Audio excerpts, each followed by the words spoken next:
Hello, booktube. This is Eric. I'm back, and I've been out shopping and picking up more books, mainly at thrift stores. So we're gonna go through these pretty quickly. And typically, I try to do them in order that I picked them up, but forget that. So I picked this up at Salvation Army because I've been reading a Rex Stout Nero Wolf novel, and I got this for like 11 cents or something. So yeah, just added it to the collection. The book I'm reading now, it's okay. I'm not loving it, but I'm starting to get into it, so I want to give Stout a chance. So I picked up 4 or 5. I showed them in a previous video. All right, so that same day, I went to a used bookstore in the Detroit area that I'd never been to before, and I picked up a couple of things. Victor Gershler, if you like crazy crime stuff that's fun, check out his stuff. This is Shotgun Opera, which I've read, but I don't own a copy of. And then another one of these 80s adult western, Cimarron. This is probably the only series from that era that I actually kind of collect. This one's not in great condition, but added it to the collection. Another Brian Garfield novel. I tend to pick these up when I see them. I left one behind, but I figured I'd grab this one. And then finally, one off of my list from that same store. This is one of the 87th Precinct novels that I don't have in my collection. So, picked up a copy of Poison, so I've just got one more I have to get, and I'm sure I'll find it at some point. So, what else we got here? Okay. So, I went to another thrift store, Salvation Army, picked up, this is the gold medal book. This is Starfall by John Cunningham, and by the name Starfall, you might think it's going to be sci-fi, but no, it's a western. This apparently is the guy that wrote the story that High Noon was based on.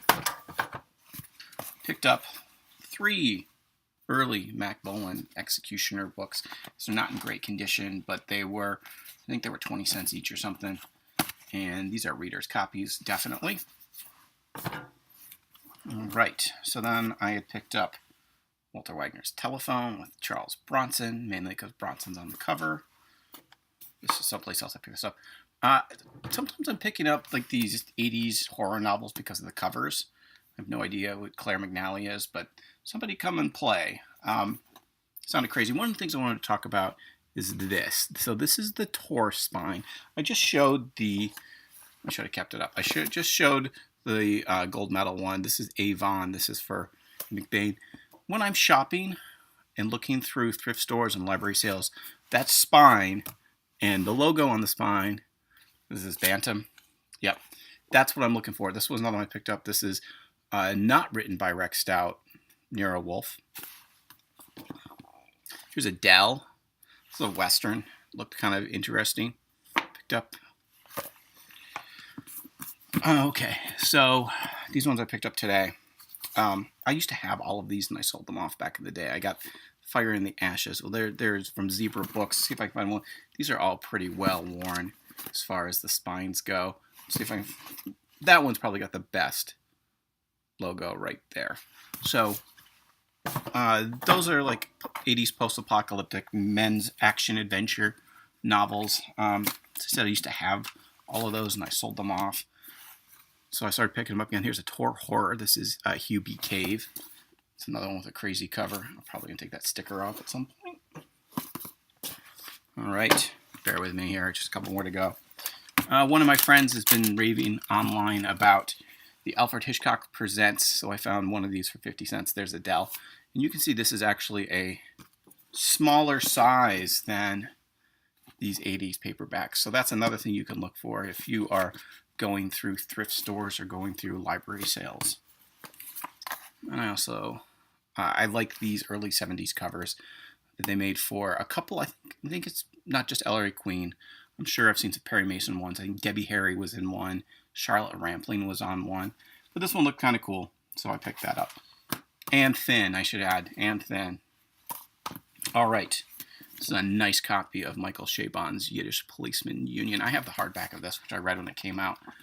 This is the book that followed up Adventures of Cavalier and Clay. It was pretty good. I need to reread it. It's been way too long. So I still have my hardcover, but I wanted to pick up the nice looking copy of the paperback. Another Clive Cussler, Isaac Bell novel. I've picked up a couple of these recently. Another Brian Garfield. I might have shown some of these. There's the Signet Spine. Bill Pronzini, Nameless Detective Series, Dragonfire. And I'm not sure which label this is. It's it doesn't say on here right off, so let's see if I take a look real quick. So it just says Paper Jacks Limited. This looked like a 70s horror novel. Pick that up. There's another Clive Cussler, Isaac Bell novel. See, they don't do that with the newer books. I don't know what publisher did this, but it's Penguin. If you look at the back, you can see there's Penguin, but they don't put a logo on the spines. They're in the bottom, I guess. Putnam. You got Penguin here, and you got Putnam here. Okay.